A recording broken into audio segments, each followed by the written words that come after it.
Good morning. Straight back at it. And I'm thinking I'm going to show you a bunch of stories in the Bible that literally show a huge possibility for a pre-tribulation rapture. And I could show all this, but people will still say there is zero biblical evidence for a pre-tribulation rapture. I'm like, if you don't believe in it, that's fine. But you can't say there's no evidence for it. Look, keep in mind, this is only a few, but I just want to point out that Jesus said this. Jesus said this.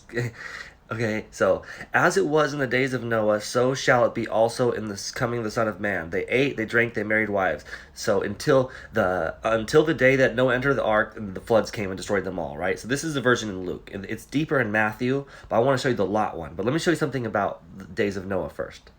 And Noah went in, and his sons and his wife, and his son's wife with them into the ark because of the waters of the flood, of clean beasts and the beasts that are clean, and fowls, beasts that are not clean, and the fowls of everything that went.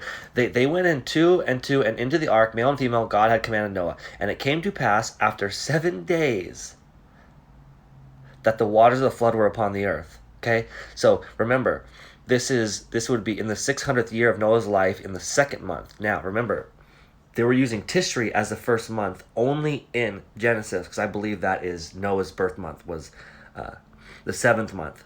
You have the first month, Nisan, Abib, and then you have Feast of Trumpets, when the years change, is in the middle of the year, is in Tishri. So the second month will be Heshvan. So it's Heshvan 17th. So they went in the ark on the 10th of Heshvan, which is Halloween this year, by the way.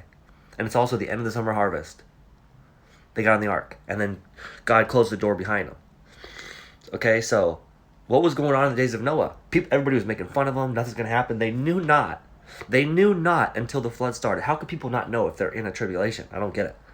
Likewise, also was in the days of Lot. They ate, they drank, they bought, they sold, they planted, they built. Look at, they bought and they sold. Isn't that very specific? They bought and they sold. They were still able to buy and sell before. The mark wasn't there until they were pulled out before the destruction. People, how obvious can this be? I pray that you just open your heart to this, because when people tell you there's no rapture, they're basically telling you don't believe in verses in the Bible.